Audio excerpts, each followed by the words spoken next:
Hi, welcome back. I'm Harold, and today we're at the Bungalow Treehouse, and we're so glad to be here with you. Hi, I'm Barbara, and today's Treehouse Talk is on energizing your relationship. You know, a lot of people really enjoy the hunt. They start after a relationship, they're trying to find somebody for their life, and then the hunt is exciting. You're chasing, you're dating, you're trying to come up with ideas that to get her attention. But then once you catch your prey, then you relax and think, well, I'm all done now. I've finished doing what I need to do. Now it's just time to sit back on the couch in my underwear and have a beer. But unfortunately, that leaves the relationship behind instead of going forward with it. The hunt is just the beginning. And that's not even really a great phrase for it. But once you find your relationship and get in your relationship, then the work really begins. That's when the effort and energy really needs to be moving forward, not backwards.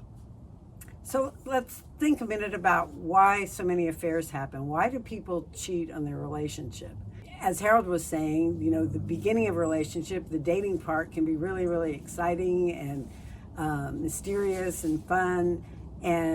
But then once you choose your partner and you get into regular life, then all the stresses of the day, all the practical things you have to get done, all the worries and cares and burdens start to mix in with your relationship. So your relationship starts to become part of the daily routine and all the burdens of life and the practicalities, and actually can get stagnant and boring because it's just part of everyday life and part of the daily burdens instead of being the exciting thing it was in dating. And so that's why it can seem more fun and exciting to be in an affair instead of going through day-to-day life with a partner.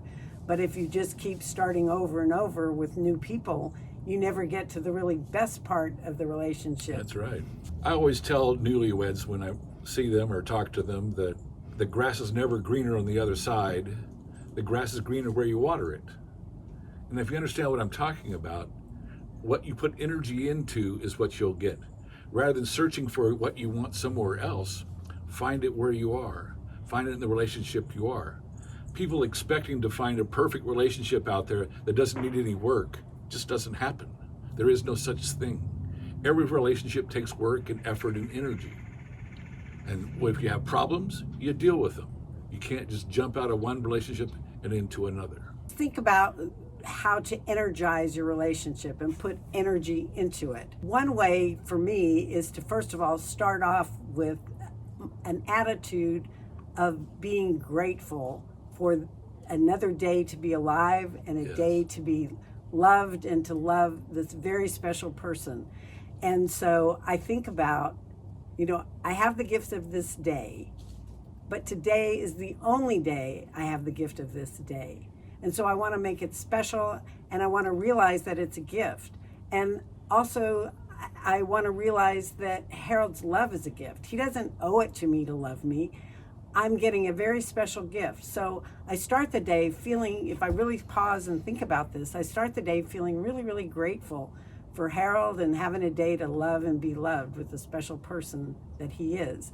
And so I start the day with a big hug and smile for Harold, where I look in his eyes and smile big at him and say, I am so grateful for you, so thankful to have your love. And that starts our day with feeling grateful.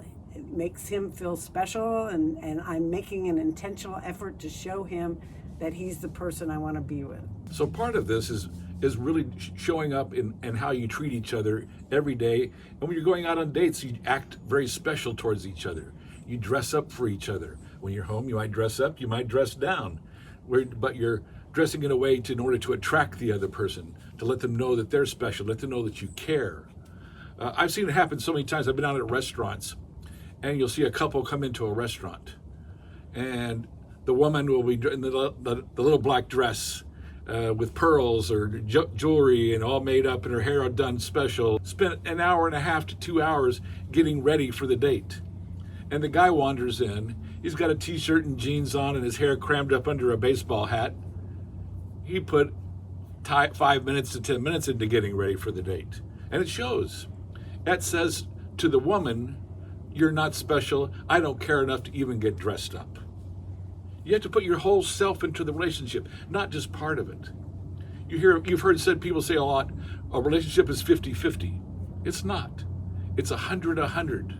You have to put your whole self into the relationship. So Harold and I have been together 43 and a half years. And one thing we do to energize our relationship is we still invite each other for dates. Part of letting your relationship get stagnant and just be part of the routine is if, okay, we go to work, we come home, we have dinner, we sit on the couch, we watch TV, and it's all just one boring routine. If you're going to be intentional about putting energy into your relationship, and you really want that person to feel special and romantic, then invite your partner for a date.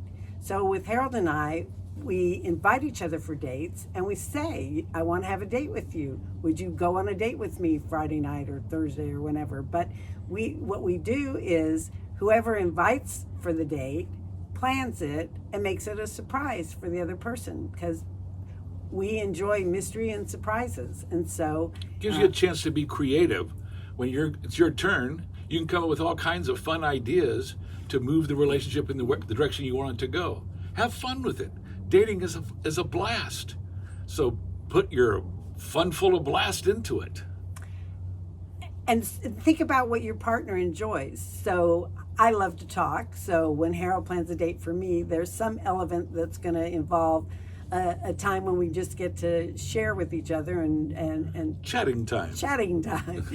And if I'm planning a date for Harold, he loves fun and adventure and activities. And so the dates I plan for us when I'm the one doing it is more active kind of date.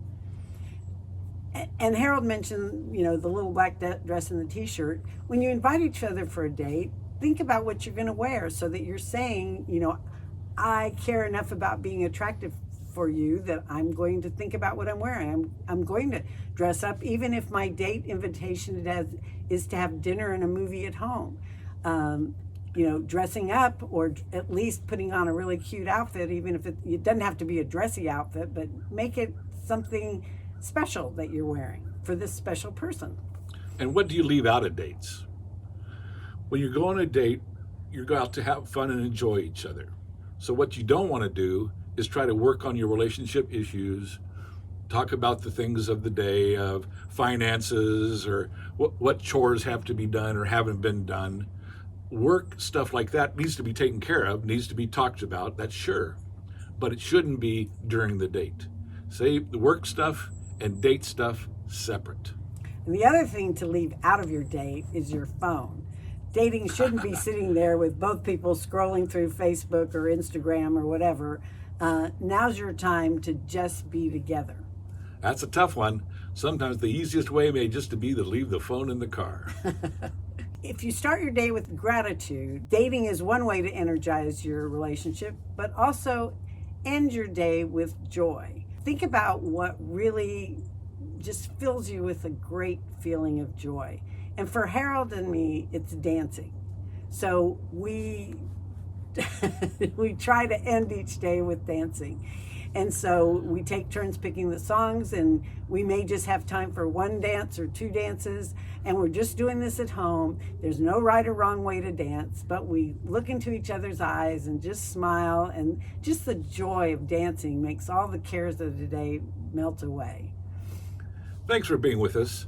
Stay tuned for our next section, when we're going to talk about ways to say I love you as we share activities from the Romantic Toolbox.